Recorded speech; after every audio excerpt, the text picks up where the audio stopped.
Boa tarde, pessoal.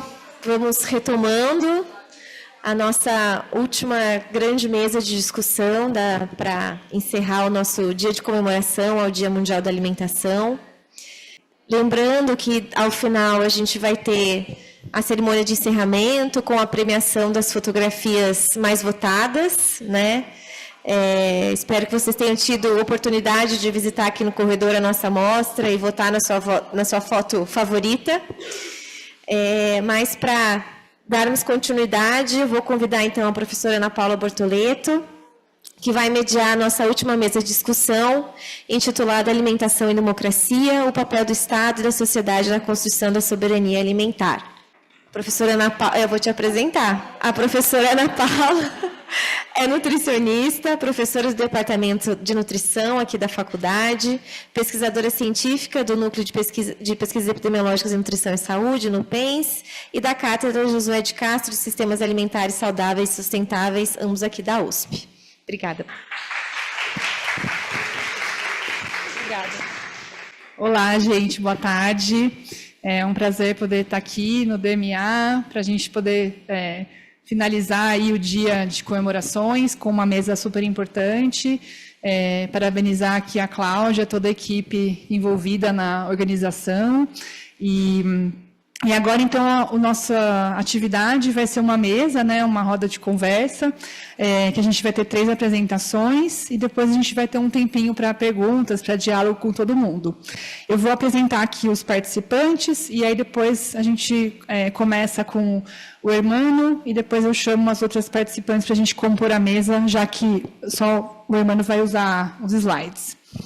Então, a gente vai contar aqui, para compor a mesa, com o Dr. Hermano Albuquerque de Castro, que é médico e pesquisador titular da Fiocruz, no Centro de Estudos da Saúde do Trabalhador e Ecologia Humana, da Escola Nacional de Saúde Pública Sérgio Arouca, a ENSP. Ele atua nas áreas de saúde do trabalhador e saúde ambiental. Foi diretor da ENSP Fiocruz de 2013 a 2021 e vice-presidente em Ambiente, Atenção e Promoção da Saúde, a VPAPS, da Fiocruz de 2021 a 2025. Na sequência, a gente vai ter a fala da Isadora Gama Brito, que é secretária nacional adjunta de Diálogos Sociais e Articulação de Políticas Públicas da Secretaria-Geral da Presidência da República. Ela é advogada popular, compõe a Executiva Nacional da Associação Brasileira de Juristas pela Democracia, a ABJD, integra o Conselho Consultivo do Escritório Washington Brasil Office, foi coordenadora nacional do Movimento dos Trabalhadores Sem Teto do Brasil, MTST, foi por 2 anos secretária nacional de Movimentos Sociais do PSOL, compôs no Congresso Nacional a Frente Parlamentar pela Reforma Urbana e integra a Frente Internacional da Resistência Urbana, FRU. Foi também conselheira seccional e vice-presidente da Comissão de Direitos Sociais do Trabalho da OAB do Sergipe, entre os anos 2019 a 2021, e integrou como representante da OAB do Sergipe o grupo de trabalho interinstitucional da 20ª região do TRT, entre os anos de 2012 a 2021. E também ajudou na construção de uma casa de acolhimento para LGBTQIAP+, em Aracaju, a Casa Amor, onde foi por 3 anos vice-presidente. E, por último, a Juliana... Esqueci o sobrenome da Juliana. Juliana Favacho. Só faltou escrever isso. Militante do MTST, coordenadora estadual do setor de cozinhas solidárias do MTST, também coordenadora nacional é membro da Coordenação Nacional do Plano de Trabalho do Programa Cozinha Solidária, do MDS, e conselheira do Conselho Nacional. Agradeço aqui já de antemão os nossos 3 participantes e convido o Hermano para poder fazer a sua fala inicial. Obrigada, Hermano. Obrigado. Pessoal, enquanto a gente dá um jeito aqui na parte tecnológica, é porque eu cheguei mais cedo e tive a oportunidade de ver o filme.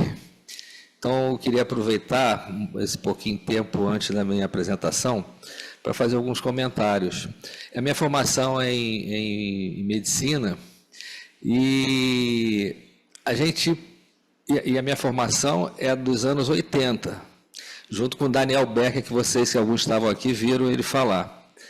E a nossa formação era exatamente essa, tem que dar leite ninho para todo mundo, porque o leite materno deixa as crianças fracas. Era exatamente esse o recado que a gente recebia. As crianças não ficavam fortes, o que deixava forte era o leite ninho. E aí se materializou toda uma campanha naquela época, e os médicos assumiam essa campanha nos consultórios, nos ambulatórios, com as mães, com as famílias, né? Era um negócio assim impressionante. E não foi simples, nem fácil a gente tirar isso da mídia, conforme eles colocavam. Foi uma luta muito ferrenha para a gente poder modificar isso, né? Eu acho que hoje a gente mudou um pouco, mas ainda sofremos muita pressão do setor industrial, de ultraprocessados, de tudo isso, é o dia a dia, tá? Dos ambulatórios. E o Daniel Beck falou uma coisa que é importante. A gente precisa ganhar as consciências do profissional de saúde, mas principalmente do médico, porque as mães e as famílias ouvem os médicos ali no final das contas, né? Então a palavra é sempre importante.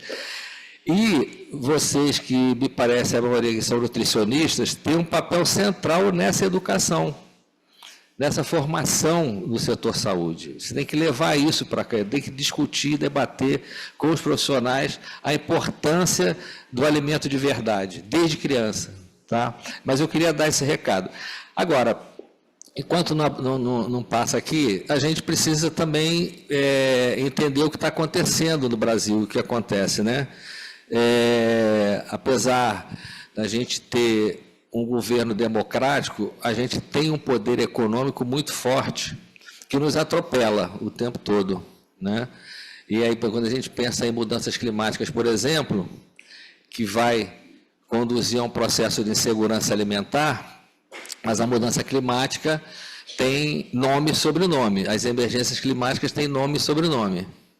O Brasil é o quarto maior produtor de gases de efeito estufa per capita e o sétimo do mundo. Ou seja, os gases de efeito estufa que produzem as mudanças climáticas, o Brasil tem um componente muito forte. Nós produzimos esses gases. E para a informação de vocês, eu já vou encerrar essa parte aqui, mas porque é importante, a gente não tem ideia do que acontece. Eu vi isso aqui. Se você olhar no mapa, quem produz os gases de efeito estufa, na sua maior parte, do primeiro, segundo, terceiro, quarto país, é combustíveis fósseis. O Brasil é o contrário. O Brasil, 75% da nossa produção dos gases, e estamos em quarto lugar per capita, é exatamente o setor agropecuário, ou seja, 75% das nossas emissões vem do agronegócio, vem da agropecuária, vem do desmatamento, vem do uso do solo, da floresta. Então, esse é um diferencial importante, porque a gente está num país agrário, que avança, né, vocês viram ali no filme, né, avança essa fronteira agrícola, em detrimento do alimento saudável, na produção de grãos, né, ou então muito gado. Aliás, é um trabalho importante, como é que a produção de gado aumenta e como é que, na medida que aumenta a produção de gado no país, aumenta o desmatamento nas commodities, né? Aí as principais commodities são essas que a gente já sabe, né, grãos e além das commodities minerais. Então foi uma determinação prioritária do presidente da República, mas isso só foi possível porque a gente também apostou nesse processo intenso de escuta popular, sabe? De construir as políticas públicas de outro jeito, a partir de um processo de escuta. Eu estava agora na segunda, na Maré, e o pessoal do Complexo do Alemão falava muito da história do teleférico, né? Poxa, então a gente não queria que o investimento fosse para o teleférico, é importante, mas assim, escuta a gente, porque as comunidades e os territórios já produzem saídas para a ausência do Estado, já produzem, as cozinhas solidárias já existiam antes de virar política pública. É só o Estado olhar atentamente, escutar e aportar ali assessoria técnica, investimento, transformar aquilo em política pública, mas preservando o que há ali de uma saída que a comunidade já faz, que a sociedade já faz diante da ausência do Estado. É um pouco de parar de reproduzir essa lógica colonizadora, de chegar com a coisa pronta. Assim, não dá mais, assim, em pleno século XXI, a gente achar que técnicos, estudiosos, né, ali do lugar onde estão, conseguem chegar com o pacote pronto nas comunidades. Isso não existe mais, isso não é aceitável. E a gente tem investido muito em aprimorar essa forma de construir política pública, e eu acho que esse chamado que vocês fazem para a gente, assim, é um chamado que a gente precisa reafirmar no governo federal, mas seguir disputando. Assim, a gente precisa de outra forma de participação social. Os conselhos são importantes, mas eles não são mais a única forma de se comunicar com a sociedade. Tem uma série de coletivos, de lideranças comunitárias que não se veem nesses conselhos e que a gente precisa chegar nessas pessoas. Então, a gente precisa constantemente aprofundar esses métodos de participação social, pensar outros métodos de participação, pensar outros métodos também de comunicação popular. Assim. Tem periferias traçando estratégias de comunicação popular que são, assim, inimagináveis, assim, grupos de WhatsApp que a notícia circula assim rapidamente. Tem comunidades, eu estava outro dia conversando com o ministro, né, a gente ia fazer um anúncio do Minha Casa Minha Vida, e eu falei, olha, nessa comunidade que eu acompanhei assim há 10 anos, sabe qual é o método mais eficaz? É você falar pelas rádios comunitárias que tem, né, que tem um alcance bom, e bicicletinha de som. Então, assim, nem sempre o melhor método de comunicação em uma periferia é na outra. Assim, nessa que eu acompanho, é R$50 o cara da bicicletinha, e assim, a comunidade passando ali toda hora, a comunidade entende que ali é um investimento do governo federal, entende que é um processo de retomada, entende que a gente passou 7 anos sem um centavo de investimento em moradia popular. E a gente sabe que mais de 85% da nossa população só vai ter acesso à moradia se for pelo Minha Casa Minha Vida ou um programa parecido. Não tem como a população, porque 30% a 40% do seu orçamento é para pagar aluguel, né? E o resto é para sobreviver de forma muito precária. Então, para dizer que esse chamado que vocês fazem para a gente é um pouco do nosso desafio diário do governo federal, é entender que o papel do Estado é estar intimamente ligado à escuta popular da sociedade, mas não só a escuta, mas é um pouco de beber dos saberes, né? O saber acadêmico é muito importante, então é preciso que vocês continuem fazendo estudos, pesquisa, divulguem dados para subsidiar essas políticas, porque, pasmem, tem gente que diz, não, o Brasil saindo do mapa da fome, daqui a pouco a cozinha solidária não vai ser mais necessária. Isso é um erro sem tamanho. Cozinha solidária não é só oferta de alimento. Cozinha solidária é construção de poder popular, é organização popular. A grande maioria das cozinhas tem uma escola popular, tem um curso de costura, tem uma horta grande, a maioria delas tem horta, tem debate de gênero, tem debate de soberania alimentar, tem debate ambiental. Então, assim, cozinha é um ponto de apoio da comunidade, mas é um ponto de fortalecimento. Então, achar que cozinha solidária acaba a curto prazo, assim, é um erro sem precedente. Até porque a gente ainda tem um número considerável de pessoas em situação de fome e tem um número considerável de pessoas que a gente precisa tirar da insegurança alimentar. Então, a gente precisa muito do apoio das universidades, aquela universidade que está disposta também a sair desses muros, né, ir nos territórios e ouvir e produzir pesquisas e dados para subsidiar o governo. Então, esse espaço é um pouco para reafirmar o nosso entendimento, mas também a nossa disputa de que as políticas públicas precisam ser construídas em parceria com a sociedade, aprofundando isso, em parceria com as universidades,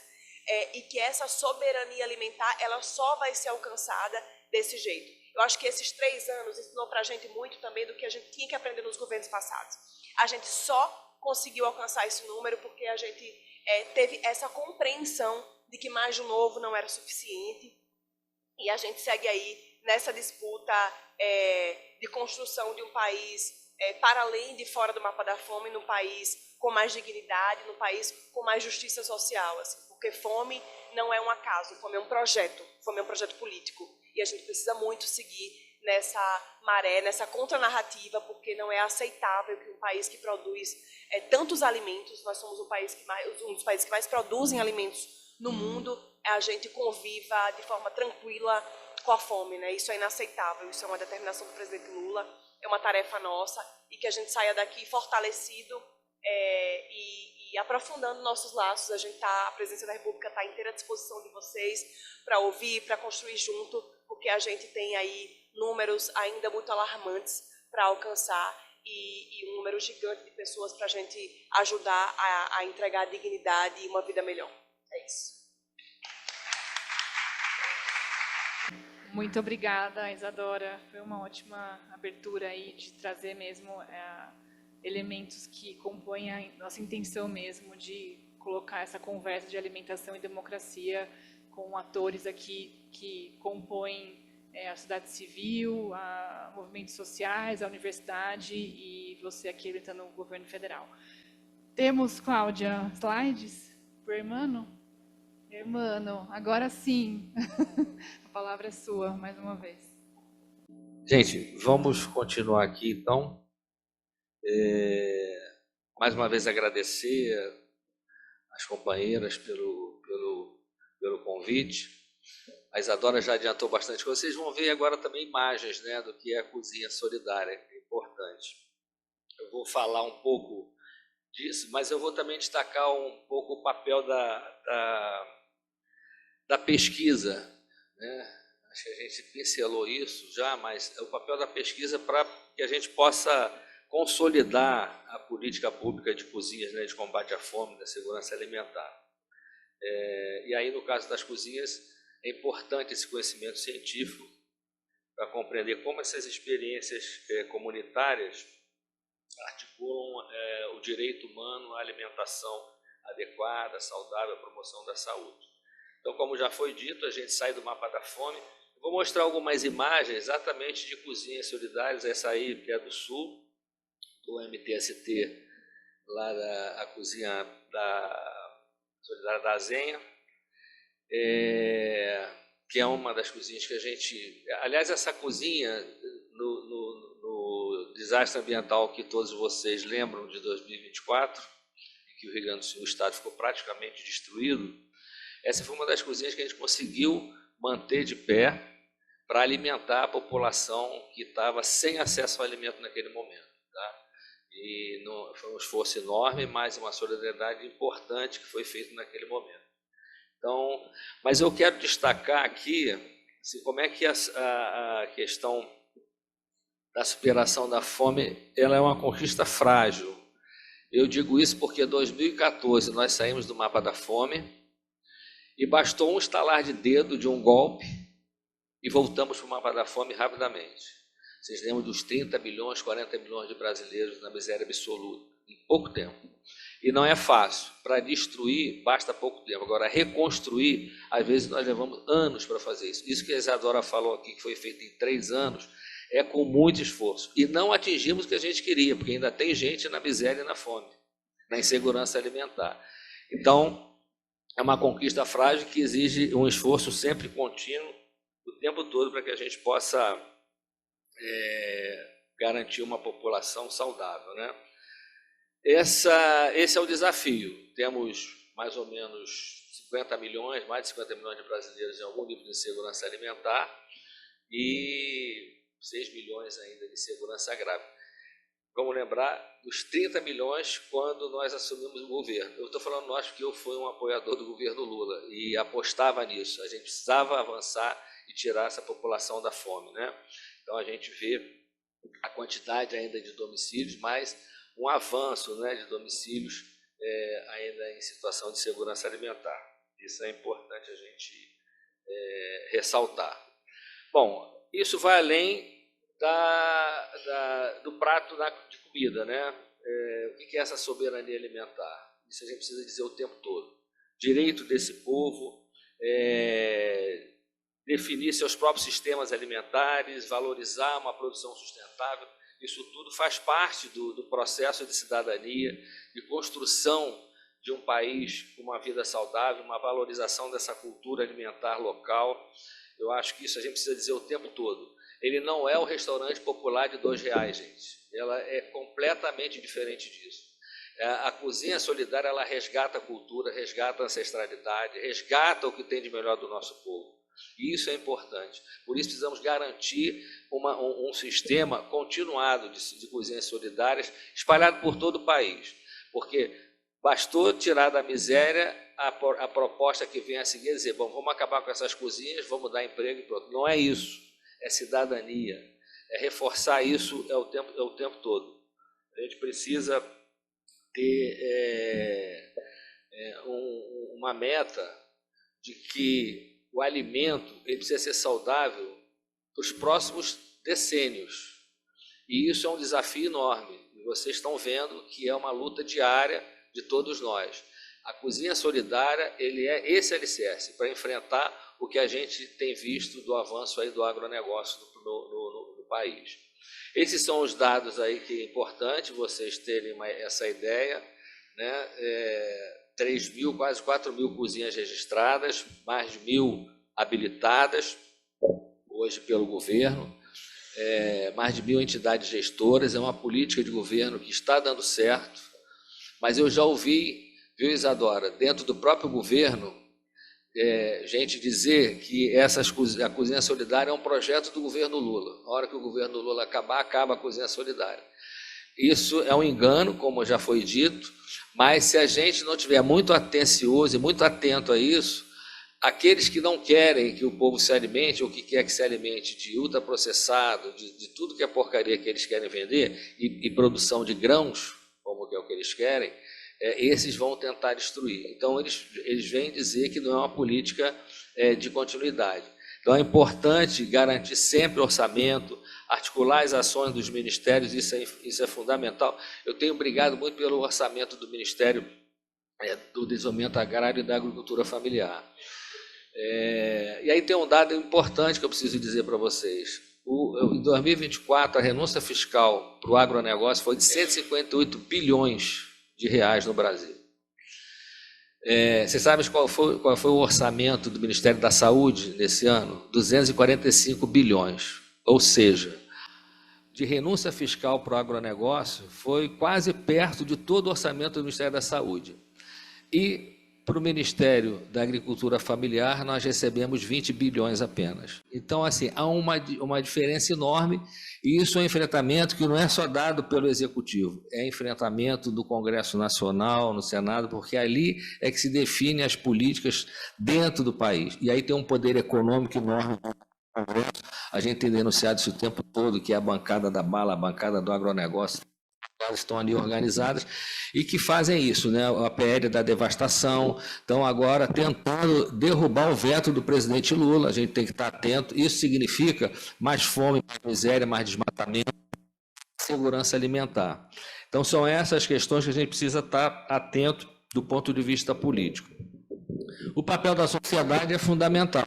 Eu acho que foi isso que garantiu não só o retorno da democracia, mas na questão do alimento, a vontade do povo de buscar o seu próprio destino. E isso foi central, os movimentos sociais, as comunidades, esse trabalho de inovação com as cozinhas foi central também para que a gente pudesse avançar com as hortas comunitárias, hortas urbanas. Então, o papel da sociedade nesse momento tem uma ação, eu diria, transformadora e de cidadania, principalmente nos momentos de emergências, né? Como a gente viu da Cozinha da Zenha, mas a política solidária dentro das comunidades. E aí, falando das periferias vivas. Essa parceria necessária, que é o que a gente tem buscado, né? De parceria para a superação da fome, ela depende dessa relação do Estado com a sociedade. A Cozinha Solidária simboliza essa parceria hoje. Ela nasce da vontade popular, o governo assume. Vamos lembrar que as cozinhas solidárias elas já existiam antes, né? Todos lembram, no próprio governo Bolsonaro, a gente falava das cozinhas solidárias e ouvia. O governo Lula assume, transforma uma lei para dar sustentação, sustentabilidade, mas fortalecer ainda mais frente a tudo das crises econômicas, a crise climática. Então, cada cozinha dessa é um núcleo central de resistência, mas, ao mesmo tempo, de fortalecimento que reafirma essa dignidade. É a regulamentação disso tudo que a gente vai estar avançando e pensando o tempo todo, essa sinergia central.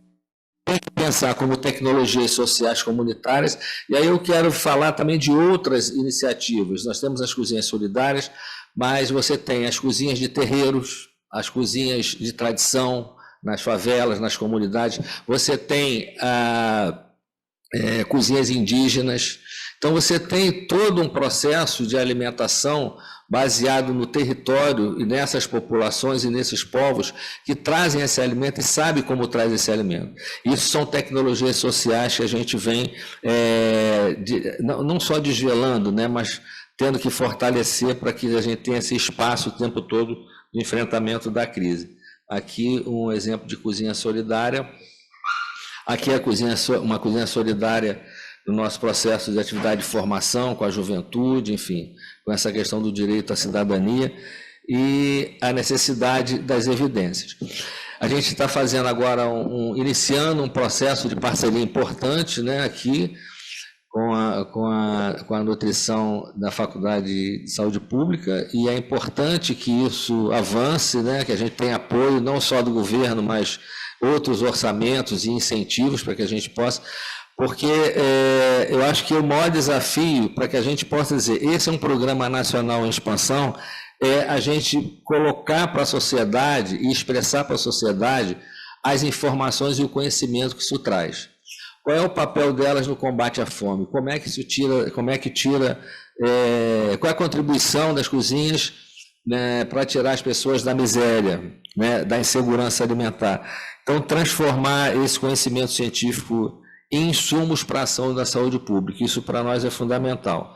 Então, fortalecer esse diálogo entre a universidade, a ciência, a academia, o Estado e os movimentos sociais, para que a gente possa consolidar efetivamente uma política estruturante de combate à fome no Brasil. E aí um dos objetivos é apoiar essa implementação e a monitoração e a avaliação dos programas, para a gente pensar como é que esse programa está se desenvolvendo. O programa é do Ministério do Desenvolvimento Social, e é importante, ninguém está jogando dinheiro fora, estamos incentivando as pessoas a se alimentar.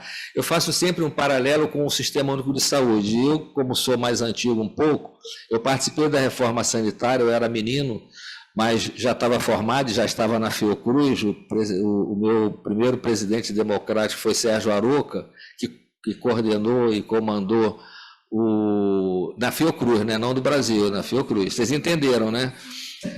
Porque naquela época era o Sarney, que o Tancredo morreu, o Sarney assumiu. E o Sérgio Aroca, junto com tantos outros sanitaristas, foram construtores do Sistema Único de Saúde.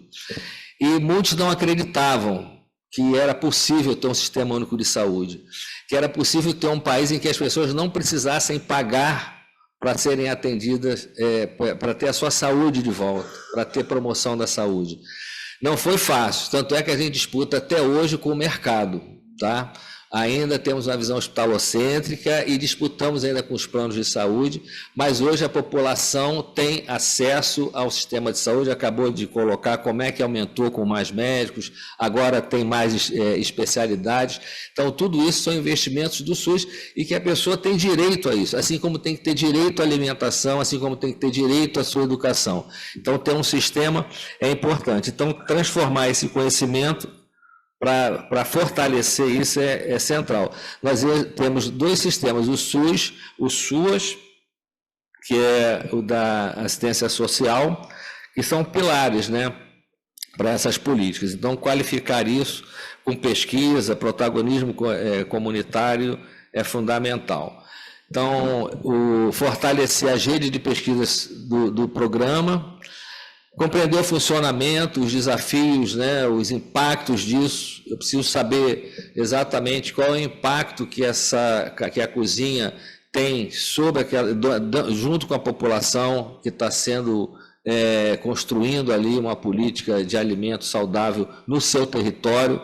Então é fundamental a gente ter essas informações para mostrar que a gente está conseguindo avançar com informações científicas, informações concretas, tanto do ponto de vista de pesquisa qualitativa quanto quantitativa, e isso é fundamental. Então, esse é um papel que a gente vai precisar assumir. O Estado tem, de uma certa maneira, estimulado isso, né? A gente tem visto algumas chamadas, né, em editais. Então, isso é fundamental para que a gente possa avançar e sedimentar essa política. Então, as pesquisas, né, que a gente tem falado, das cozinhas solidárias. E aí tem um dado que é importante, que é essa integração do saber técnico e o saber popular. Eu não sou nutricionista, mas na minha cabeça, antes de entrar de frente com isso, a gente ia para os congressos médicos e quando a gente falava de alimento, era uma coisa assim que a gente não entendia, porque era muita fórmula, era aquilo que a gente já discutiu aqui, vocês já viram isso acontecer, eram fórmulas, tem que ter tanto de proteína, tanto disso, tanto daquilo, não pode isso, não pode aquilo. No fundo, é uma complicação que as cozinheiras populares já sabem fazer isso, e sabem qual é o alimento saudável, e sabem qual é a mistura necessária para aquela população se alimentar bem. Então, juntar saber popular com saber científico é fundamental. Então, essa integração também é papel da academia. A gente sempre diz que para a gente sair dessa encruzilhada das mudanças climáticas, nada melhor do que consultar a ancestralidade, os indígenas, os quilombolas, aqueles que vivem da terra, que vivem da floresta, vivem das águas, porque ali está a resposta para a gente sair dessa encruzilhada que nós mesmos nos metemos, né? Nós estamos cavando a nossa cova sem saber ou sabendo, né? Mas estamos cavando e precisa sair dela imediatamente. Eu espero que a COP30 nos traga um alento. Agora, eu tenho pensado na COP30, mas além da COP30, né? O que vem depois. Eu não acredito muito que grandes acordos serão assinados lá, mas se a gente sair de lá fortalecido com o movimento popular, movimento social, movimento territorializado dos indígenas, quilombolas, daqueles que querem um planeta melhor, de todos os continentes, principalmente do sul global, eu acho que a gente vai estar dando um passo adiante para avançar, para vencer as guerras e vencer as mudanças. Então, esse é um papel importante de integrar saberes técnicos populares. Eu fiz uma proposta para a COP30, em artigos que eu tenho escrito, de dizer, por que não construímos um centro de ciência indígena popular na Amazônia, onde os próprios indígenas façam a sua própria ciência. Não eu, como homem ocidental, de pele negra, sem ser retinta, mas mas eu vivo o mundo ocidental.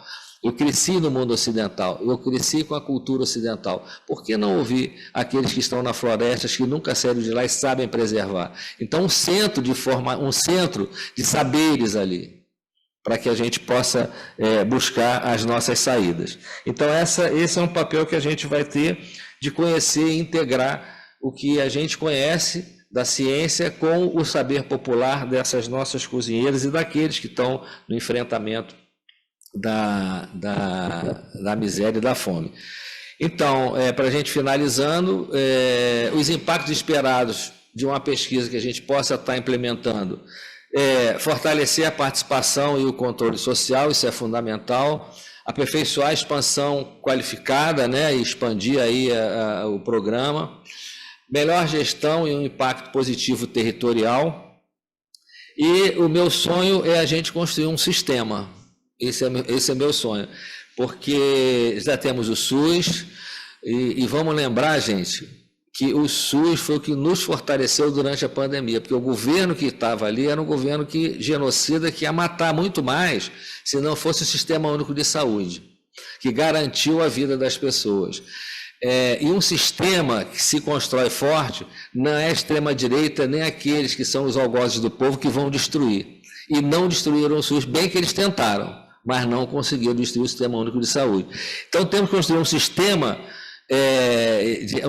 alimentar para a nossa população e para o nosso povo que não seja destruído, nem que venha alguém de cabelo de cor de abóbora aqui para tentar impingir qualquer política nefasta para nós, porque vai ter um sistema que vai ser fortalecido, é um sistema que vai permanecer, independente de governos. Isso é importante. E o SUS e o SUAS foram exatamente nessa direção. Então, construir um sistema alimentar universal e democrático talvez seja o maior desafio dos próximos anos para garantir que o país não volte para o mapa da fome e que a gente garanta uma continuidade de uma alimentação saudável para a nossa população. Então, isso exige um Estado presente, uma sociedade organizada, as cozinhas que articulem comida de verdade com luta por direitos. Isso é cidadania, isso é fortalecer a luta do nosso povo e entender que a pesquisa é um investimento nesse futuro para uma política alimentar democrática. Eu acho que esse conhecimento deve ter essa orientação para todos nós e que a gente construa um sistema, então, solidário, democrático, sustentável e com muita cidadania e com muita justiça para o nosso povo. Eu acho que é isso. Obrigado, hein?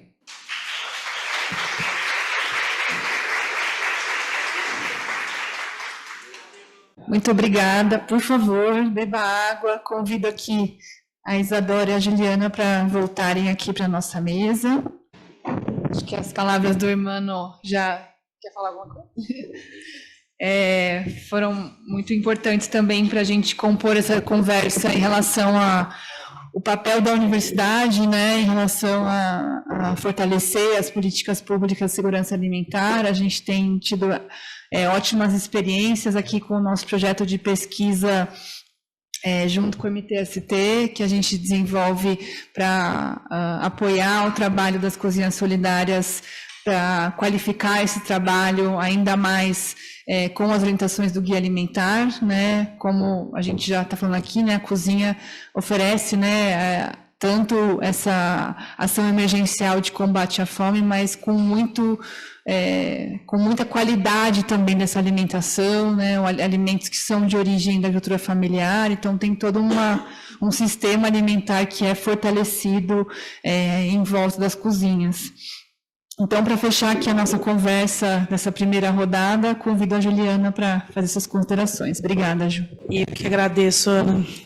Bom, agradecer a Ana, a Cláudia pelo convite, dizer que eu estou aqui num papel difícil, substituindo a Ana Paula Perles, que é a cabeça pensante por trás das cozinhas solidárias. É um projeto coletivo, mas a primeira cozinha solidária que aconteceu, ainda como uma experiência, foi em 2017 no Rio de Janeiro, e foi num lugar muito difícil, com território deflagrado, e que deu muito certo, conseguiu organizar o povo, colocar comida no prato do povo num momento muito difícil lá. Então, substituí-lo é muito difícil. Bom, aqui a Isa falou das políticas públicas e o irmão da pesquisa, e eu vou falar de movimento social, que é a minha casa, né? Bom, eu sou militante do MTST desde 2018. O MTST é um movimento que faz a luta por moradia. Lá no começo, tem 28 anos e há 28 anos faz luta por moradia. Ocupa os terrenos sem função social. E essa luta por moradia, e aí tem as conquistas que a gente tem por meio dos programas sociais. Minha Casa Minha Vida, que isso talvez é o programa que mais trouxe conquista, né, para o movimento social, Minha Casa Minha Vida Entidades, mas antes disso a gente já conseguia brigar com o governo, exigir e conseguir casa para o povo. Mas quando a gente fala de luta por moradia, a gente fala não só da moradia, a gente fala de saúde no lugar, a gente fala de direito à cidade, de transporte, de educação. Então, quando a gente faz a luta por moradia, e aí por isso a gente faz nas periferias, para questionar o que não chega na periferia. Por que aqui não está tendo recolhimento do lixo? Por que aqui não tem saneamento? Por que não tem vaga na escola para o meu filho? Por que fechou o posto de saúde? Por que não tem uma linha de ônibus para eu acessar meu trabalho? Então, a luta por moradia é tudo isso. Então, o nosso trabalho é conseguir moradia para o povo, mas é também fazer esse trabalho de base, as pessoas entenderem, o que a Isa falou muito, entenderem essa necessidade que elas têm, e que é papel do governo trazer esses direitos, né? Promover esses direitos. Em algum momento, a gente viu que essa luta por moradia tem um outro alcance, que é a luta contra a fome, o combate à fome, né? A gente fala em segurança alimentar, mas num determinado momento, na pandemia, era combate à fome mesmo, era botar comida no prato de que não tinha absolutamente nada. E trouxemos também uma luta por trabalho e renda. Mas na pandemia o que a gente deu ênfase foi mesmo ao combate à fome. Num primeiro momento, assim, as nossas ocupações, na pandemia, quem estava dentro, tem muita gente, muito acampado nosso que mora na ocupação e uns que também é sem teto, mas não estão na ocupação, porque na ocupação fica só quem precisa, né? Que mora de favor na casa de alguém, ou de aluguel, dividindo casa com alguém. Essas pessoas que estavam dentro das nossas ocupações não passaram fome e não morreram. Porque a gente, o tempo inteiro, pensando que essas pessoas têm que ter comida, têm que ter higiene, têm que ter... E a gente foi promovendo isso dentro das ocupações. Mas a nossa base social foi muito atingida. Foram as pessoas que estavam fora das ocupações, foi a primeira pessoal que perdeu o emprego, eram muitos trabalhadores precarizados que faziam Uber, Rappi e tudo mais, e ambulantes e que não tinham mais como promover o sustento de casa. E no primeiro momento, em 2020, a gente resolveu fazer uma campanha de arrecadação de cestas básicas para a nossa base, né? Então, a gente fez uma vaquinha online, a gente conseguiu R$ 1.250 em 9 meses, 8 meses, né, Isa? E isso virou cesta básica, isso virou kit de limpeza e higiene pessoal, isso virou máscaras que costureiras da nossa base fizeram, álcool gel, kit de gestante, mas em algum momento isso ficou muito pouco, assim, as pessoas recebiam a cesta e não tinham dinheiro para comprar o gás estava altíssimo o valor. E o acampado do MTST tinha um vizinho que estava passando fome.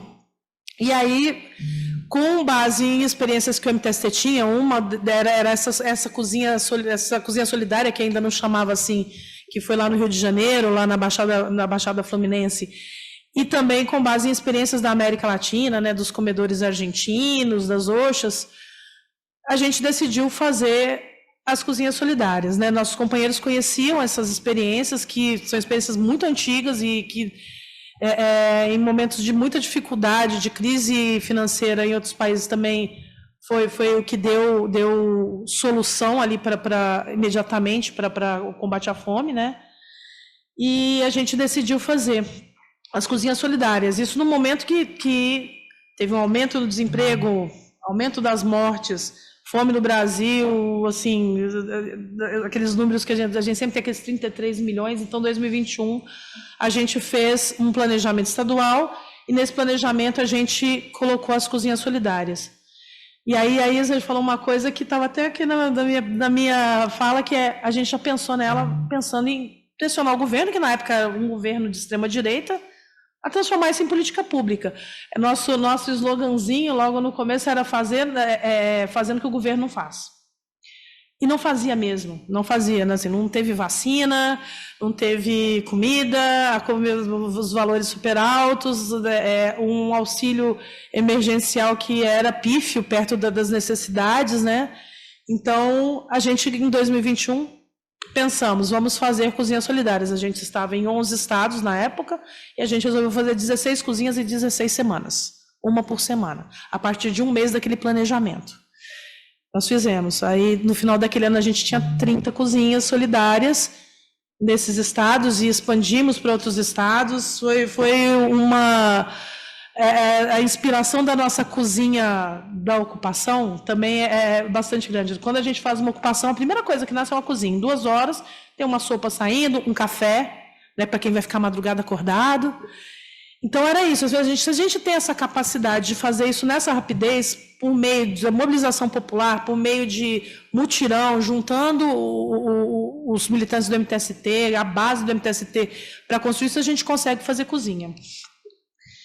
E aí, desde o começo, a gente já pensou a cozinha para ser um equipamento social onde existe uma carência de equipamento social muito grande, que a periferia não tem, né? A periferia não tem cultura. A periferia tem cultura, muita cultura, mas não tem espaços de cultura. A periferia não tem espaços para ter uma aula qualificada de inglês, um cursinho popular. É muito difícil, as pessoas têm que se deslocar até o centro, né? Os cursinhos populares ficavam, mas a cozinha começou a ocupar esse espaço.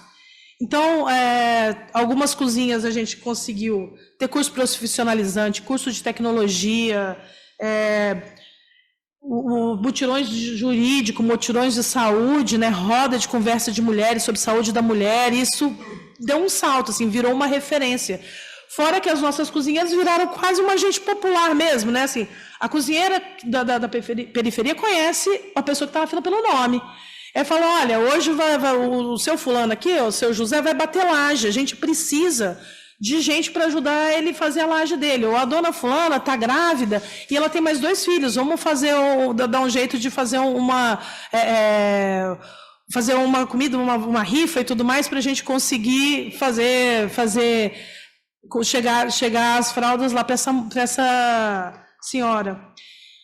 E isso é uma vocação da cozinha. A gente sabe que cada cozinha nossa tem, por menor que o espaço seja, tem uma vocação. Tem cozinhas que atendem muitas crianças, então a vocação é para ser mesmo um espaço que a gente tenha um espaço de educação e um espaço lúdico para criança. Quando tem muito adulto, assim, a gente tem a alfabetização de adultos. Então, a gente sempre vê isso. Hoje, só trazendo um pouco de números, a gente tem 56 cozinhas, estamos em 17 estados, mais o Distrito Federal. São 120 cozinheiras remuneradas, desde o início a gente fez... São mais de 120. 120 eu fiz uma conta meio de padeiro. Remuneradas, isso desde o início, no nosso pior momento, assim, quando anunciaram a política pública, mas ainda não havia um edital, a gente teve uma baixa nas nossas doações e a gente teve que fechar a cozinha um dia ou outro, mas a gente garantiu que elas recebessem integralmente o tempo inteiro, porque são pessoas que saem das suas casas, é um trabalho muito grande, né? Passam horas na cozinha fazendo a comida para todo mundo. E a gente sempre teve que garantir isso. E é isso, elas são a alma da cozinha, né? Todo mundo sabe quem é a cozinheira da Cozinha Solidária. Isso é a alma da nossa cozinha. E a maior parte delas vem da luta do MTST. Algumas já têm até conquista. Mas a questão do trabalho de base é tão forte que elas não pegam a chave delas e se colocam dentro da casa própria delas e tudo bem, acabou, fiz minha parte. Não, elas continuam querendo trazer outras pessoas para isso. Então, a cozinha também é um espaço de trabalho de base, do mesmo jeito que as ocupações são um espaço de trabalho de base. Mas ainda hoje a gente tem uma política pública, né? Que, gente, foi um salto para as cozinhas solidárias. É uma política pública de apoio, não de custeio integral. O auxílio é de R$ 2,40 por marmita, então não chega ao valor de uma marmita, mas esse dinheiro é livre. A cozinha pode usar esse dinheiro como ela quiser. Paga a cozinheira, ou faz uma reforma, ou compra um fogão novo, ou manda consertar a panela de pressão.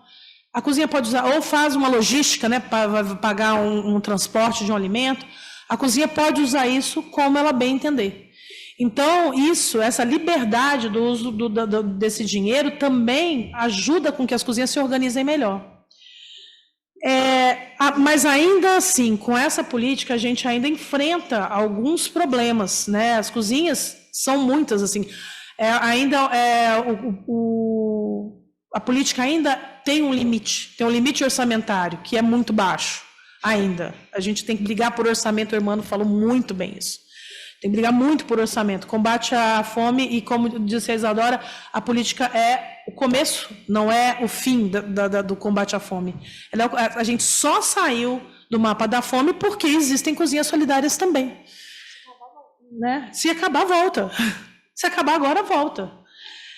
Então, a gente tem alguns problemas que a gente ainda tem que superar. A maior parte das cozinhas ainda, não só as do MTST, mas muitas, tem estrutura precária. Às vezes a cozinha está fazendo a comida para 100 pessoas, 200 pessoas no fogão domiciliar, em palafita, em cozinha de madeirite, né? Ainda tem muitos problemas de infraestrutura. A gente tem ainda uma conta que não fecha, que é a dificuldade entre custo e financiamento, né? As cozinhas do MTST, por exemplo, vivem hoje as nossas doações, né, do apoio, que caiu bastante depois da política pública, a política pública E aí um outro edital que às vezes acontece, um outro apoiador que fala, vou adotar essa cozinha, mas isso acontece bem menos. Então a gente ainda tem muita essa dificuldade, assim, meu papel, por exemplo, é procurar dinheiro o tempo inteiro. E chorar com o financeiro do movimento. A cozinha está precisando disso, assim, assado. Meu papel é esse. Ainda o PA, que também faz parte aliás, o Programa Cozinha Solidária faz parte do PA, né, que é o Programa de Aquisição de Alimentos. Ainda não chega como deveria nos lugares, né, ainda é um programa que está chegando muito pouco. A Conab foi sucateada no governo anterior, sucateada mesmo, de vender dos armazéns de armazenamento deles, vender todos os caminhões, eles só ficaram com a parte da estrutura que interessava, né, para colocar a gente para trabalhar. Mas, assim, foi totalmente sucateada. E construir em cima de escombro é mais difícil que construir do zero. O irmão falou isso e repito. Então, é um trabalho muito grande. Uma dificuldade também que a gente tem, mas não é uma dificuldade, eu acho que é mais um desafio, é transformar o trabalho da cozinheira em política pública. A cozinheira ser enxergada como um agente popular e ser remunerada por isso a partir do governo. Isso é uma coisa que a Isadora vai brigar para a gente. E eu acho que o maior problema que a gente tem é o preconceito e a invisibilidade, né? A invisibilidade das pessoas que estão se alimentando na cozinha. Então, muita coisa, por exemplo, a cozinha da Azenha mesmo, que o irmão trouxe, é da Praça da Sé, as pessoas são em situação de rua, elas moram na rua. Uma situação que, assim, eles não acessam a nada. Da Praça da Sé tem um poupa-tempo ali na esquina, que as pessoas não conseguem entrar no poupa-tempo para tirar uma identidade e conseguir, às vezes, fazer uma entrevista de emprego. Uma das coisas que precisa, né? Porque eles têm uma certidão de nascimento, mas eles são do Nordeste ou são do Centro-Oeste, e eles nem sabem como fazer para tirar uma certidão de nascimento. Então, essas pessoas são invisíveis. E existe uma hostilidade muito grande em relação ao programa Cozinha Solidária. A gente teve aí um ataque tremendo assim, no segundo mês de programa, que gerou problema assim, para várias cozinhas. A gente teve tentativas de CPI aqui em São Paulo, de multar quem distribui alimentação na rua. Teve vários ataques. E hoje, no dia de hoje, nós estamos sofrendo um ataque. A cozinha da Azenha está fechada. Ela está fechada, porque teve uma associação de moradores que não para fechar a cozinha. E, assim, não tem a menor justificativa. A cozinha da Azenha é uma das cozinhas mais importantes que... Ai, meu tempo acabou aqui, mas eu vou falar mais um pouco. É rapidinho. Nossa, desliga isso aqui, Isa. Eu coloquei, mas eu falo muito. Mas eu acho que eu tenho que falar mais uma coisa. Pode falar. Aí vou falar da cozinha da Azenha, vou trazer isso. Assim, a cozinha da Sé teve ataques durante esses 3 anos, né? Assim, Vera acompanhou muito a perseguição da GCM, assim, de não querer deixar a gente distribuir. Hoje em dia, a gente já está com isso mais apaziguado, à custa de muita conversa com a subprefeitura, que tem pessoas mais razoáveis lá dentro, né? Não são extrema-direita, mas, assim, se isso chega no prefeito, barra tudo. É uma situação que a gente sabe que é bem difícil, bem precária. Falando um pouco, eu trouxe a cozinha da Azenha. A cozinha da Azenha foi a cozinha que foi primordial na época da crise climática no Rio Grande do Sul. A Azenha, que produzia 500 refeições, passou a produzir 5.000 refeições. De um dia para o outro, E a gente criou um regramento específico, né? Da hora, assim, um regramento. Foi uma loucura. E, assim, num momento que os companheiros saíram de casa para ir para a cozinha ajudar as cozinheiras a aumentar essa produção, e não conseguiram voltar para casa porque o caminho inundou. E eles não conseguiam voltar mais para casa. Então, assim, eles estavam passando por isso também e conseguiram fazer esse aumento. E, num segundo momento, o Estado chegou também. Teve um edital para as cozinhas emergenciais no Rio Grande do Sul que ajudou demais a gente conseguir manter essas cozinhas. Então, mas Uma coisa que o MTST tirou também é que onde houver uma crise, um desastre, uma catástrofe climática, vai ter uma cozinha. Então, isso a gente já vem desde antes do Rio Grande do Sul. Teve em Petrópolis, até anotei aqui. Teve Acre, Petrópolis, teve... A Recife, a gente não virou uma cozinha emergencial, mas virou um ponto de apoio. A gente recebia as doações para distribuir para a população. Teve em Picos, aqui em São Paulo, teve no Parque Novo Mundo, na Baracela, que virou uma cozinha. Era emergencial, agora virou uma cozinha mesmo, cozinha solidária. Teve na Chácara Três Meninas, na região do Jardim Pantanal, e agora em Santos, no incêndio das Palafitas. A gente foi para lá e abriu uma cozinha solidária lá. A gente foi para lá, não, a nossa militância de lá, do dia para a noite. E, gente, quando eu fui dessa Chácara Três Meninas aqui em São Paulo, a gente pegou as comidas, as marmitas da Sé e levamos para lá. Nós chegamos lá e aí falaram assim, a gente tem que abrir uma cozinha emergencial. E em meia hora a gente já tinha uma casa, já tinha ido para a ocupação pegar um fogão, já tinha catado umas panelas na Sé, umas panelas em outra cozinha, tinha pego comida na Sé, em outra cozinha também. No dia seguinte a gente abriu uma cozinha emergencial, que é o jeito que a gente faz as coisas, meio atirado. Mas é isso, a necessidade faz pular, né? A gente faz dessa forma. Aí a última coisa que eu queria falar é o seguinte, a cozinha solidária, falando, a gente saiu do mapa da fome. E isso é para se comemorar, mas temos 10 milhões de pessoas que ainda se encontram no mapa da fome, e muitas delas aqui na cidade de São Paulo.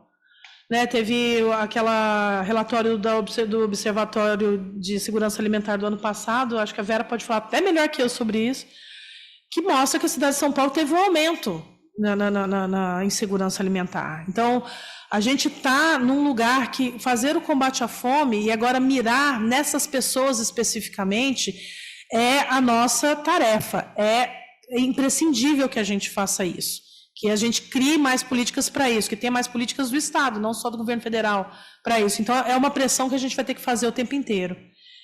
Porque é o seguinte, o que a gente vê da cozinha solidária? Por que sai do mapa da fome? Assim? Por que a gente é um instrumento que ajuda a sair do mapa da fome? A pessoa que se alimenta... A cozinha serve, as nossas, serve almoço. Mas a pessoa que almoça lá consegue pagar o transporte para ir poder trabalhar. E aí melhora a alimentação na casa dela também, porque ela deixou de gastar com uma alimentação. Além de comer uma comida de melhor qualidade, ela consegue levar os filhos para a escola alimentados. Ela consegue garantir o jantar porque ela não gastou no almoço. Então, isso também. E isso eu estou falando das pessoas que moram na periferia, que são trabalhadores que recebem muito pouco. Fora as pessoas mas em vários lugares, quando eu fui visitar a cozinha que a Isa cuidava lá em Sergipe, né, na hora que eu perguntei para o pessoal, né, quantas pessoas passavam fome, eles não sabiam. Não, a gente não passa fome, a gente come, né? Falei, mas se fechar aqui a cozinha, quem é que não tem o que comer? Tem que sair atrás do que comer. Tinha um bocado de gente. Se a cozinha fechasse, eles não tinham onde comer. Então, isso mostra para a gente a importância da cozinha solidária e a necessidade dessa defesa que a gente faz, tanto ao programa quanto às cozinhas solidárias. Nem todas estão no programa, mas todas são essenciais para o combate à fome no Brasil. E espero que o próximo salto que a gente dê seja justamente para fazer a luta pela soberania alimentar nas cozinhas, que o Hermano traz, que a Isa traz, eu acho bem importante. Bom, era essa a minha fala. Passei bastante do tempo, me desculpem. Muito obrigada, Ju. Acho que você traz aqui para a gente noções muito concretas desse papel dos movimentos sociais, dessa capacidade de agir e reagir diante dessas emergências, né, que nenhum, acho que agente estatal conseguiria de um dia para o outro fazer esse tipo de ação emergencial com tanta qualidade, né, e eficácia como é feito, e todo esse papel estrutural que vocês apoiaram e que, felizmente, vem sendo construído como uma política de Estado, né, que é o que a gente vê como necessário. Gente, a gente tem 15 minutos, Cláudia? Pode ser? Uma rodada? Vamos fazer uma rodada de perguntas, para poder escutar aqui vocês com comentários, reflexões, dúvidas para a mesa. Vamos aproveitar aqui, estou vendo aqui as estudantes, se tiverem dúvidas sobre o que foi falado aqui, que a gente não teve tempo de aprofundar, mas querem saber mais, qualquer pergunta é bem-vinda, não se sintam intimidadas. Por favor, vocês podem vir aqui? Então, boa tarde, né? Sou Francine, sou pesquisadora aqui do Nupens, mas moro em Porto Alegre, e acho que não só vivi, né, toda a tragédia climática que o Rio Grande do Sul enfrentou no ano passado, e como foi citado, né, a cozinha do Azenha, não poderia deixar, né, de falar, e eu fico pensando também, tanto que a gente discutiu, assim, ao longo do dia e também em outros eventos da semana, da importância das políticas públicas para o enfrentamento, né, primeiro para a garantia da segurança alimentar e nutricional, para o enfrentamento das doenças crônicas, enfim, mas que tudo isso passa, eu acho que porque, pelo que tem sido falado nessa mesa, que é a participação social, e que se a gente só vai conseguir avanço de fato em políticas públicas quando se tem a participação social, né, e também como que a gente consegue também desmistificar, porque o caso da cozinha da Azenha, ela mostra muito isso, né, porque grande parte do público que frequentava eram pessoas em situação de rua, e essa denúncia, na verdade, que veio foi por estar sendo frequentado, né, aquele bairro, por pessoas em situação de rua que faziam o acesso a essa cozinha solidária, que realmente eu acho que não só essa, mas foi uma das, ofertou quase 5.000 refeições no momento em que a gente não tinha nem água potável. E ainda existem bairros em Porto Alegre, quase mais de um ano depois, que ainda sofrem com acesso à água potável. Então, se falou de insegurança alimentar, mas a gente também enfrenta muito a insegurança hídrica, né? E bairros, parece que o problema está resolvido, mas na verdade não foi resolvido. E essas cozinhas solidárias, elas acabam garantindo a alimentação para muitas pessoas ainda no estado. Se falou na cozinha da Azenha, mas acho que vou ser rápida, falando na cozinha do Quilombo Qued, também, que fica no metro quadrado mais caro de Porto Alegre, e que não só faz a oferta das refeições, mas eles também onde as crianças, no contraturno escolar, eles, né, recebem essa assistência, porque geralmente os pais ou responsáveis estão no trabalho, e aí ofertam o almoço para que essas crianças elas possam ir para a escola com uma refeição. E esse é um dos locais que hoje está enfrentando, ainda que se tem uma liminar, mas que está enfrentando várias residências, né, estão sendo destruídas, né, dentro de uma área quilombola. Então, acho que talvez é uma reflexão, né, e trazer também um pouco desse cenário, mas como que a gente pode tentar também fazer com que essas políticas públicas elas sejam de fato de conhecimento, assim, da população, e de como tentar enfrentar todas essas questões, né, que acabam surgindo. Obrigada, Francine. Vera, por favor. Oi, gente, boa tarde. Eu sou a Vera Vilela, fui presidente do Conselho Municipal aqui de Segurança Alimentar e Nutricional durante uns 4 anos, né?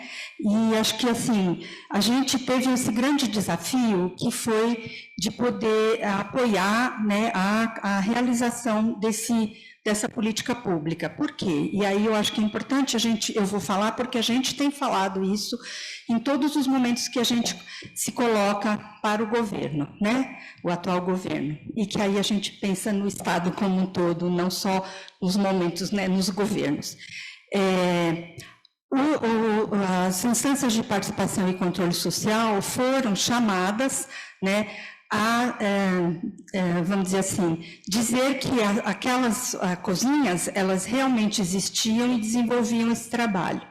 Só que isso aconteceu sem nenhum tipo de articulação com as instâncias de participação e controle social, para que elas pudessem ter um mínimo de, vamos dizer assim, entendimento, né, e até de suporte para fazer isso. Então, vou dizer para vocês que aqui em São Paulo, no município, a gente conseguiu, né, que as 6 entidades gestoras que procuraram o Conselho Municipal para poder ter, né, o aval do Conselho que era exigido pela política, todas elas tiveram. A gente conseguiu a implantação de 70 cozinhas solidárias só no município, né, durante esse período, né, que começou no final do ano passado, porque a gente assumiu dentro do Conselho, né, apoiar e dizer que realmente a gente conseguiu, inclusive, que alguns conselheiros, por sua própria conta e risco, fossem visitar, né, algumas dessas cozinhas, tá? Então, a gente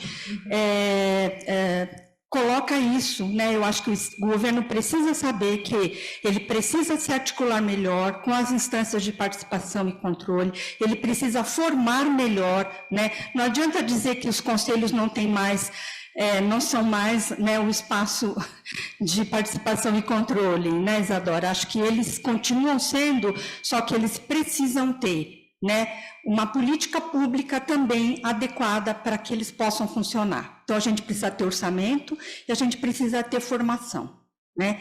Então, acho que, assim, isso é super importante, a gente tem que trazer, e eu quero também colocar isso para a universidade. Aqui no Conselho Estadual de São Paulo, as 3 universidades estaduais fazem parte do Conselho, né? E a gente teve, durante um tempo grande, um apoio grande da Unesp nesse processo de formação, mas a gente não tem isso por parte das outras universidades, né? Então, acho que eu quero trazer uma denúncia aqui. A gente tem um Conselho Estadual, onde a secretaria onde ele está, né, na verdade, o governo, né, ele busca cooptar, né, as organizações para participar do Conselho. A gente faz uma luta intensa, a sociedade civil, para conseguir, né, realmente discutir e levar a questão da política pública. O Conselho Estadual, em momento algum, assumiu, inclusive, né, junto com a gente, dos municípios, né, os conselhos dos municípios, o apoio para essas cozinhas solidárias, né, ele jogou toda essa responsabilidade nos conselhos municipais, né, e então, assim, eu quero trazer que, assim, a gente precisa do apoio, a gente precisa de pesquisa que mostre o que está sendo feito com os conselhos de segurança alimentar e nutricional aqui no estado de São Paulo. Gente, nós temos 645 municípios, não temos 60 municípios aderidos ao CISAM. Faltou o CISAM lá, né, mano? Foi SUS e SUAS, cadê o CISAM? Então, é isso, o CISAM parece que está assim, esquecido. Então, eu quero trazer essa questão. A gente precisa de pesquisa para mostrar, né, o que está acontecendo com as instâncias de participação e controle social, não só em São Paulo, tá, gente? E fortalecer, a gente precisa ter orçamento para isso, a gente precisa ter a construção de um sistema como a gente tem do SUS e do CISAM. Muito bem. Muito obrigada, Vera. Não vi mais ninguém se manifestando aqui. Acho que a gente pode, então, passar aqui para uma rodada de respostas e considerações finais. Queria colocar aqui muito rapidamente também, que acho que a gente conseguir articular essas respostas rápidas, né, que a universidade possa contribuir de forma qualificada para produzir evidências para as políticas públicas, contribuir com a formação para a participação social, como a Vera trouxe, é fundamental, e acho que ter esse espaço em que a gente valorize, escute e dê seguimento, né, a essas ações é fundamental, num contexto, inclusive, que hoje as universidades estão sendo cobradas para que elas cumpram com o seu papel de fazer mais a extensão dentro do ensino, né, na curricularização da extensão, assim como a pós-graduação também sendo cobrada a desenvolver pesquisas que tenham impacto social. Então, acho que isso, né, já é não precisaria ser algo de uma forma tão induzida, né, mas acho que é uma indução importante para que a universidade aprimore mais esse papel mesmo que vocês estão colocando aqui como lacunas. Mas não vou me estender, porque a gente está com pouco tempo, e queria ouvir mais uma vez aqui nossos participantes. Posso fazer primeiro para a Isadora, pode ser?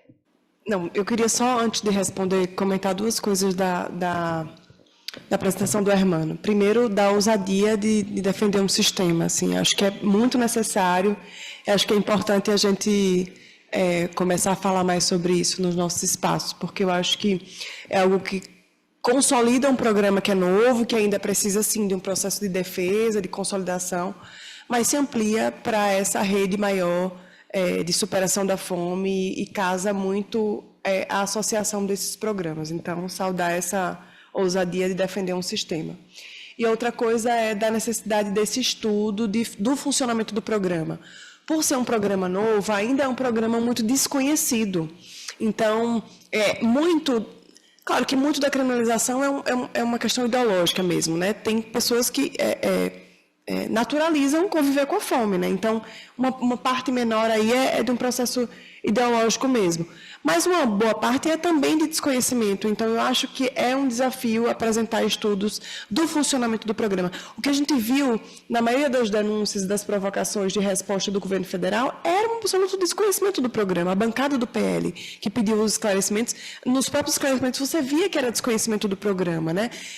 Eles achavam que, por exemplo, o estabelecimento que fica a cozinha precisava estar aberto o dia inteiro. Então, aqui para uma cozinha solidária é um restaurante popular. Gente, tem cozinha solidária em Palafita.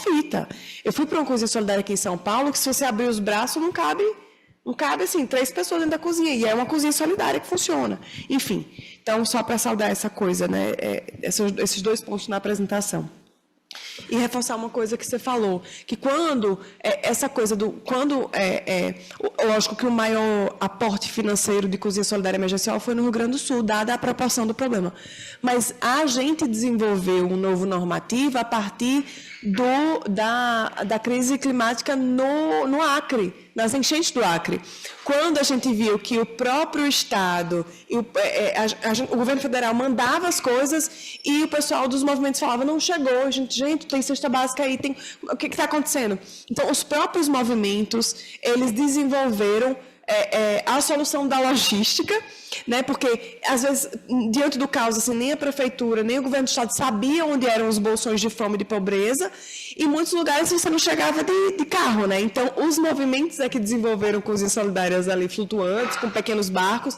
Então, a necessidade quando a gente fala da necessidade de intensificar essa participação social, é que muitas vezes ela está na liderança de bairro, na associação comunitária, que às vezes, a gente vê muito isso na caravana das periferias e nas outras caravanas que a gente fez, é que é necessário, foi muito importante a retomada dos conselhos, das conferências, a gente precisa muito investir nisso. Isso que você fala é muito real, assim, de assessoria técnica, de orçamento, de formação, são instâncias importantes, é nossa grande aposta, mas a participação social não se encerra aí, né? Existe uma série de coletivos e de entidades que não se veem reconhecidas nos conselhos e conferências, e tudo bem, mas a gente precisa dialogar com essas pessoas, até para saber quais são os motivos que não querem vir, mas que também isso é participação popular e participação social, e que precisa ser escutada no momento de decisão, de construção de política pública e demais decisões. Mas, então, com relação a Francine, respondi isso, dessa coisa do Acre, da importância da participação social.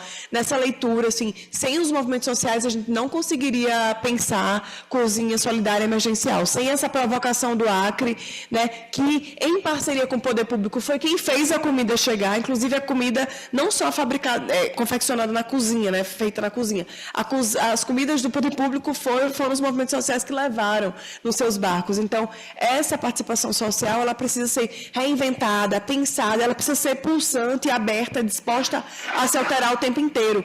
Isso é muito marcante no Rio Grande do Sul. Então, essas cozinhas por isso que acho que assim, esse debate de hoje é muito importante, porque não há debate de soberania alimentar sem a gente pensar no debate do fortalecimento da democracia.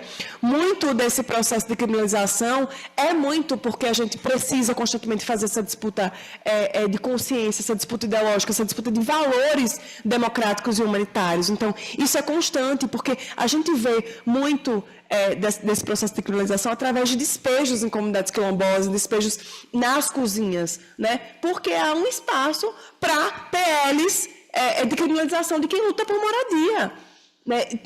Não sei se vocês sabem, mas existem muitos PLs tramitando que defendem que, por exemplo, essas pessoas que ocupam, porque não tem outra alternativa, elas sejam privadas de programas como Bolsa Família e acesso a políticas públicas. Existe uma campanha grande nacional chamada Invasão Zero, que defende isso, né? Que haja despejos em quilombos. Então, assim, o debate da soberania alimentar, ele não pode ser dissociado desse debate civilizatório. Então, é muito importante o tema de hoje, porque uma coisa não está dissociada de outra.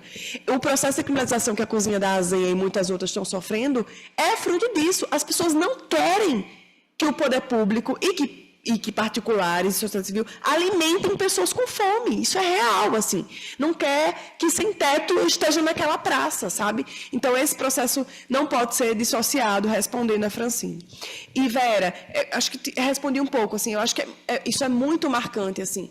Esse processo de retomada, de fortalecimento dos conselhos, de realização das grandes conferências, assim, é muito importante. Nós não teríamos SUS se não fosse as conferências. Nós não teríamos piso da educação se não fossem as conferências. A gente não teria a retomada, a retirada do Brasil do mapa da fome se não fosse o CONSEA. E isso é uma instância nacional, mas que só sobrevive porque tem instância municipal, porque tem instância estadual. Então, nós temos conquistas que são indiscutivelmente fruto desse processo de organização, mas ele não para aí.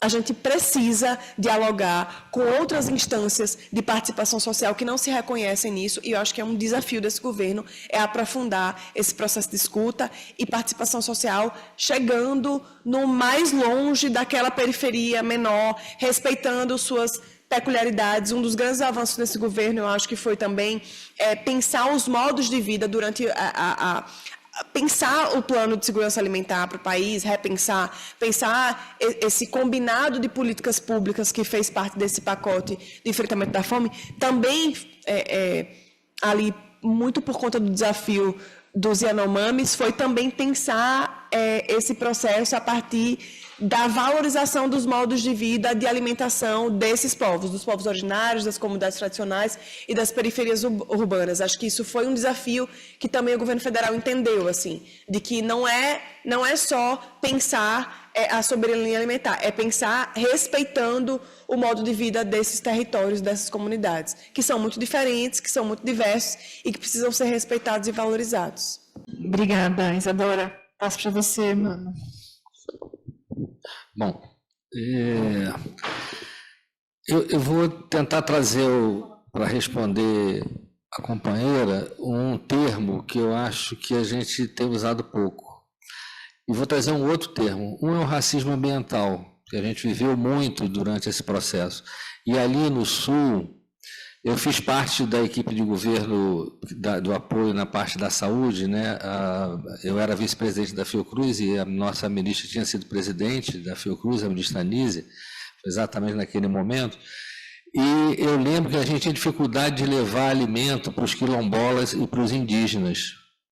Não era fácil. Às vezes o município recebia solidariedade. Aí você tem um quilombola que fica a 4 quilômetros do município, o município recebia e o quilombola não recebia. Muitas vezes não era problema logístico. Existe um racismo ambiental, não sei se vocês sabem, o racismo ambiental foi um termo cunhado lá nos anos 80 por uma liderança negra de Chicago, se eu não me engano, chamado Benjamin Franklin Chaves. E ele exatamente lutava contra o despejo de lixo tóxico que a fábrica despejava na comunidade dele. E aí ele começou a falar de racismo ambiental. Isso é exatamente o que acontece hoje. Aqueles que não produzem o dano são os que mais sofrem, né, nas comunidades, essas emergências climáticas e sanitárias e tal. E eu acho que a gente precisa começar a falar de uma coisa chamada racismo alimentar. É disso que a gente está falando, porque o racismo alimentar é isso que você está dizendo, porque são essas pessoas que precisam do alimento, que eles acham que não tem que ter o alimento, e negam esse alimento, né? Isso é um termo que a gente precisa começar a compreender, precisa estudar isso, para a gente saber como é que isso se abate sobre a nossa população, o racismo alimentar, porque o alimento deixa de chegar para essa população que está ali enclausurada, está fechada, está sob uma ameaça de um desastre ambiental naquele momento, tem enchente e às vezes tem desabamentos, como a gente tem na cidade do Rio de Janeiro, e as pessoas passam a não ter acesso ao alimento, e não há uma política para socorrer ali, se não são as cozinhas solidárias, as cozinhas de tradições. Aliás, uma das coisas que mais salvou, além das cozinhas solidárias, vidas nas favelas do Rio de Janeiro, foram as cozinhas de tradições, as cozinhas de terreiros. As pessoas iam para a cozinha de terreiro para poder se alimentar durante a pandemia. Então, é isso que a gente precisa valorizar. E isso caracteriza, para mim, o racismo alimentar, isso se dá no Brasil inteiro. Eu vou contar uma coisa assim do Rio Grande do Sul. Eu já dei curso lá. Uma coisa que me chamava muita atenção é que o sambódromo do Rio Grande do Sul fica a 20 quilômetros de Porto Alegre. É um negócio, não sei se vocês sabem, tem gente que nem sabe que tem sambódromo. O sambódromo do Rio é bem no centro, de São Paulo também. Quando você vai para Porto Alegre, o sambódromo é 20 quilômetros. É assim, a negritude tem que ficar longe do centro, longe da branquitude de Porto Alegre, que, aliás, muita gente acha que no Rio Grande do Sul não aprende na escola, que tem indígena e negro. Ele acha que o Rio Grande do Sul é tudo alemão e tudo branco, tudo a branquitude. Essa é uma imagem que se vende, né? E não é verdade. A gente tem lá os quilombolas em todas essas regiões. Bom, com relação, eu acho, ao sistema, o meu sonho, volto a repetir, é que uma cozinheira seja uma agente comunitária da alimentação, entendeu? Ela precisa ser reconhecida pelo Estado. Assim como nós construímos o Sistema Único de Saúde com os agentes comunitários de saúde, nós temos que ter agentes comunitários da fome nos territórios, entendeu? De combate à fome. São aqueles que identificam as famílias em insegurança alimentar, que são mais de 60 milhões, 70 milhões de brasileiros que estão nas... E outra coisa, quando a gente fala de 60 milhões, eles têm CEP, têm endereço, a gente sabe onde eles estão. Então, nos territórios vulneráveis, eles não estão aqui na parte rica de São Paulo, nem na zona sul do Rio de Janeiro, eles estão nas favelas. E é ali que a gente tem que incidir. Então, ali tem que ter o agente comunitário da fome, agente comunitário do alimento, entendeu? Então, a gente precisa dar sustentabilidade a essa política para que a gente possa avançar. Todos lembramos que o Bolsonaro, a primeira medida que ele fez foi destruir todos os conselhos. Não conseguiu acabar com o Conselho Nacional de Saúde, mas acabou com o CONSEA. E com isso levou de roldão o sistema, o CISAM, que agora está... Por isso que a gente tem só 10%. Você vai para o SUS está nos 5 mil e tantos municípios do país. Não acabou. Mas ele acabou com o CISAM. E hoje a reconstrução não é fácil, não é simples, né? A maioria dos estados não tem o sistema funcionando. E eu acho que a gente precisa agora discutir, o paradigma agora é como colocar a questão do Programa Nacional de Alimentos Saudáveis, isso que a gente está discutindo para as cozinhas solidárias, para que se fortaleça e se torne um sistema real para o país, juntando todos os nossos sistemas alimentares dentro de uma política só. É isso. Obrigado. Obrigada a você, mano. Juliana, por favor. Gente, eu acho que é só fechar mesmo, porque assim, a Mano e Isa já falaram tudo que tinha que falar. Eu acho que o que você traz, que viveu esse pedaço difícil, né, da história do Rio Grande do Sul, traz também a importância dessa luta social, da cozinha solidária. Né, e, assim, a cozinha solidária não é feita só de parede, fogão e o saco de arroz que a gente vai botar na panela. É esse tanto de gente que abriu mão de voltar para casa, né, não conseguiram voltar para casa e fazer essa construção. Então, esse movimento, né, quando eu falo movimento, não é um movimento só o MTST, né, esse movimento popular que cria as cozinhas e isso virar política pública, mostra o tamanho e a importância dessa construção que vem do povo, né? Vem do povo para o povo.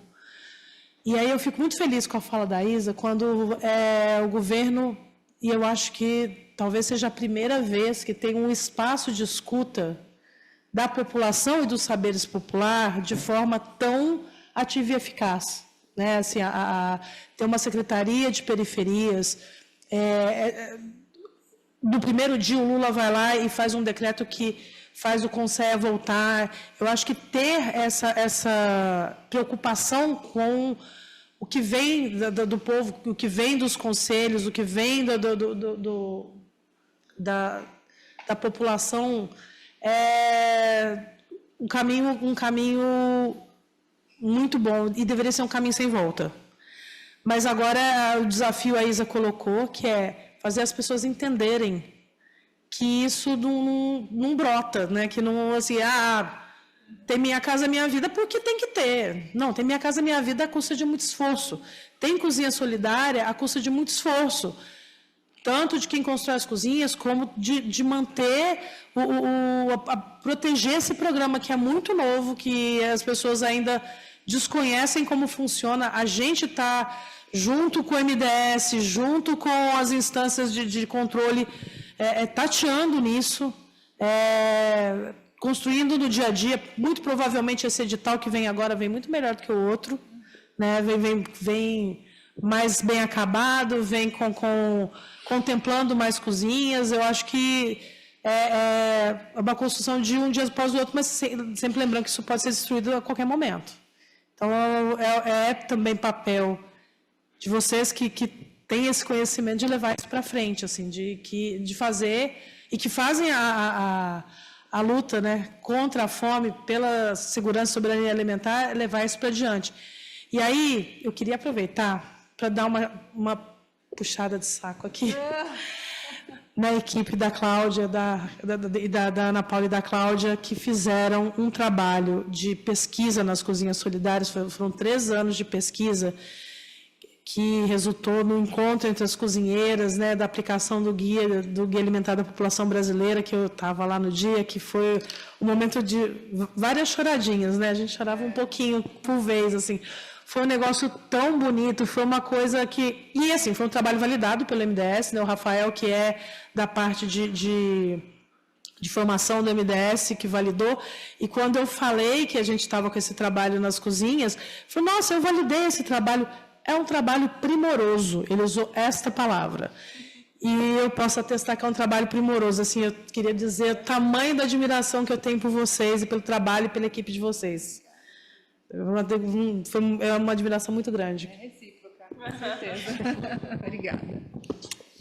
Muito obrigada, gente. Acho que temos aqui muitas reflexões para levar, né, além do Dia Mundial da Alimentação, mas fechamos aqui com chave de ouro a nossa programação. Agradecer mais uma vez aqui a presença do irmão Juliano, Isadora, que vieram de longe para prestigiar aqui o nosso evento, e a todos que ficaram até agora para o encerramento. Então, eu passo para a Cláudia, certo, Cláudia? Para poder fazer o fechamento oficial aqui do nosso Dia Mundial da Alimentação. Obrigada, gente.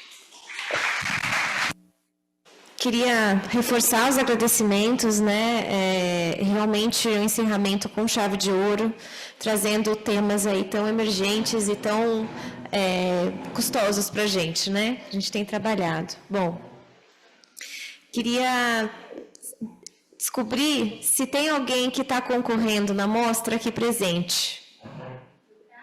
Tem? Tá.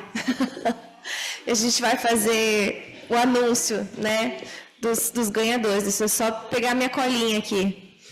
Então, eu vou ler o título da foto. Vocês lembram, certo? A foto... peraí, eu vou falar de trás para frente, né? Terceiro lugar. A foto 18... Uma brasileira aprendendo dumplings, é isso? Poloneses na casa de portugueses. Está por aí? Tá, bom. A gente pode deixar com você, sem problema. A foto, em segundo lugar, a foto 11, Açaí Guardiã. Não está. E a grande vencedora, a diferença de votos foi pequena, tá, pessoal? Inclusive, teve quase empates aí. Precisamos recorrer às nossas universitárias para desempatar de acordo com os critérios. Foi a grande vencedora, então foi a foto 5. Não vem do mercado. Também não tá? É a sua! Aê, parabéns!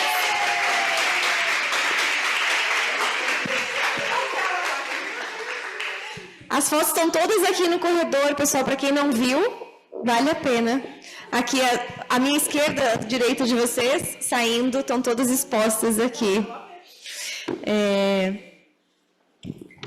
Bom, por fim, né, acho que só agradecer mais uma vez a todos que estão aqui. Mais um ano a gente finaliza o nosso Dia Mundial da Alimentação, que já virou uma tradição aqui na Faculdade de Saúde Pública, né? E agradecer imensamente a presença de quem veio de longe, dos que são daqui, mas os que vieram de longe, principalmente os nossos palestrantes para estar conosco aqui hoje. E é isso, pessoal, muito obrigada. A gente tem aí a avaliação do evento, quem quiser avaliar. A gente vai ter agora no jardim a apresentação da nossa jabuteria, que é a bateria aqui da nossa faculdade. Convidamos vocês a prestigiá-los. E até o ano que vem. O ano que vem teremos mais DMA, dia 16, comemorar no dia certo, quem sabe, o ano que vem, dia 16 de outubro. Obrigada, gente.